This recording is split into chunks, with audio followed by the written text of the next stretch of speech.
बिस्मिल्लाहिर्रहमानिर्रहीम। Dear ADB students, last time हम बात कर रहे थे क्रोमोसोम्स की।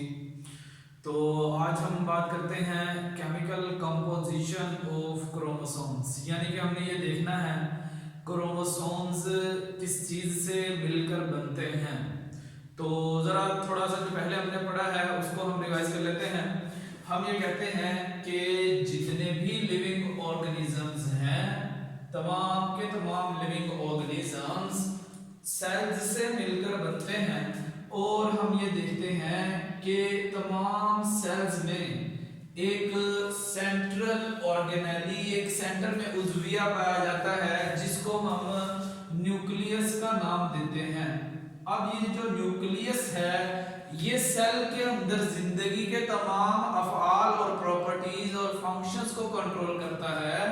तो उसमें जो कंट्रोल करने वाली चीजें हैं हमने बात की थी, दीज आर द क्रोमोसोम्स। जैसे देखें क्रोमोसोम्स जो है हम कहते हैं कि लिविंग ऑर्गेनिजम्स में पेयर्स की सूरत में पाए जाते हैं। इन पेयर्स को, इन जोड़ों को एक दूसरे के होमोलोग भी कहते हैं क्योंकि शक्ल सूरत इनकी एक जैसी होती है। इंसानों की बात करते हैं तो 23 क्रोमोसोम्स 23 पेयर्स की सूरत में पाए जाते हैं। और ये 23 क्रोमोसोम्स जो पेयर की सूरत में है उस जिंदा जानदार ह्यूमन में उसके फादर और मदर के क्रोमोसोम्स जो कि एग और स्पर्म सेल का मजमूआ था उससे उसमें मुंतकिल हुए हैं। अब हम बात करते हैं, अगर देखा जाए तो क्रोमोसोम्स जो हैं ये डीएनए और प्रोटीन्स से मिलकर बनते हैं।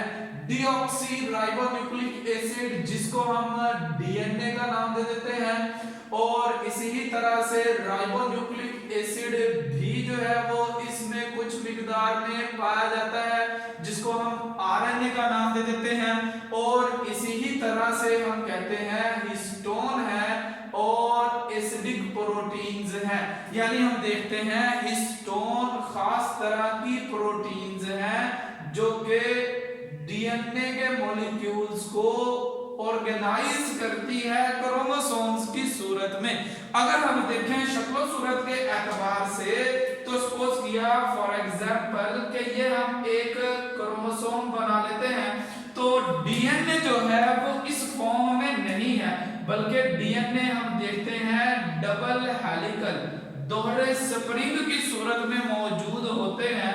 और ये डीएनए बिल्कुल स्मॉलर लेवल है जिसको हम कहते हैं it is studied with electron microscope, यानी इसको हम कहते हैं इट इज द डीएनए, और जबकि ये कहलाएगा एक मुकम्मल क्रोमोसोम। तो देखें अब डीएनए से क्रोमोसोम्स बनते हैं और इस दौरान में हम देखते हैं ये डीएनए के मॉलिक्यूल्स खास तरह की प्रोटीन्स जिनको हम हिस्टोन प्रोटीन्स का नाम देते हैं, ये हिस्टोन प्रोटीन्स की मदद से डीएनए क्रोमोसोम्स में बदलते हैं। इसकी सादा मिसाल अगर आप समझें तो जैसे देखें एक धागा है, वो धागा डीएनए है लेकिन उन धागों से मिलकर एक बड़ी रस्सी बन जाती है जो क्रोमोसोम की सूरत में सेल में नजर आती है। और इस तरह से अगर हम देखें तो रस्सी की लेंथ थोड़ी होती है जबकि धागे की लंबाई जो है वो ज्यादा है।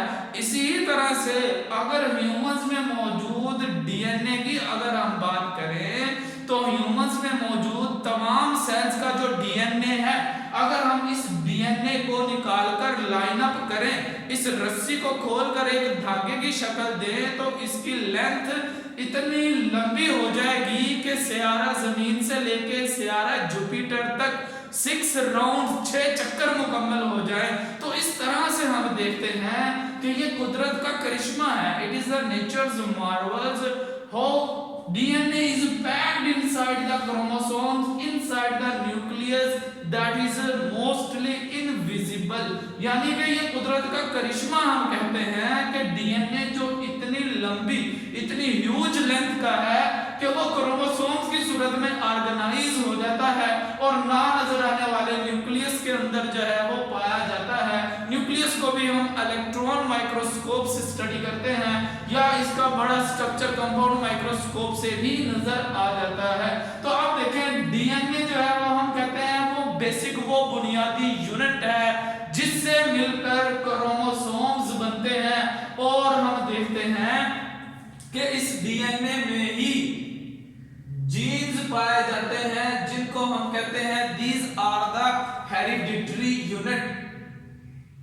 हेरिडिटरी यूनिट्स होते हैं यानी कि जो विरासती इकाइयां हैं, खसूसियात को एक जनरेशन से अगली जनरेशन में मुंतकिल करने का जरिया बनते हैं, वो डीएनए के मॉलिक्यूल ही हैं। तो इस तरह से हम देखते हैं। मजीद अगर डीएनए में देखें तो इतनी ज्यादा तफसील हमारे बुक में नहीं है, लेकिन हमने इसको जनरली थॉरली जो है वो रीड कर लेना है।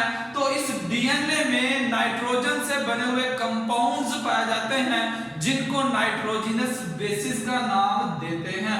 अब इसके बाद देखें कि डीएनए से बनते हैं, डीएनए से आगे आ जाता है इसमें और कुछ मिकदार में राइबोन्यूक्लिक एसिड जिसको आरएनए कहते हैं। यानी अब अगर हम देखें तो हम ये कहते हैं कि क्रोमोसोम में किसी भी लिविंग ऑर्गेनिज्म की इंफॉर्मेशन है, मालूमात है, और ये इंफॉर्मेशन जीन्स की सूरत में होती है।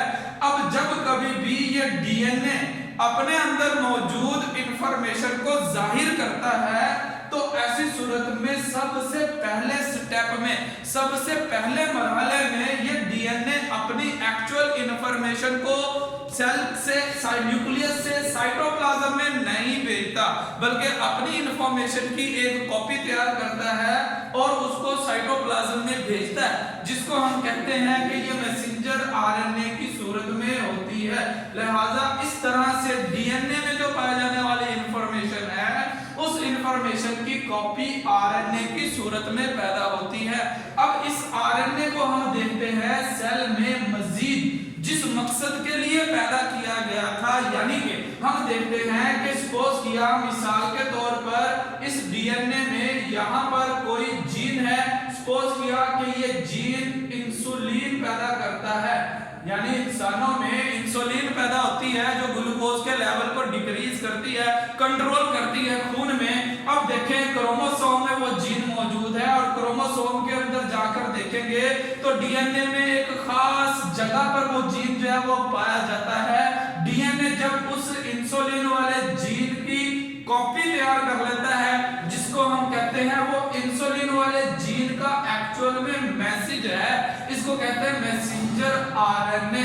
और ये वाला स्टेप जो है, ये वाला मरहला जो है वो हम बात करते हैं, इट इज कॉल्ड ट्रांसक्रिप्शन। इस स्टेप को ट्रांसक्रिप्शन कहा जाता है।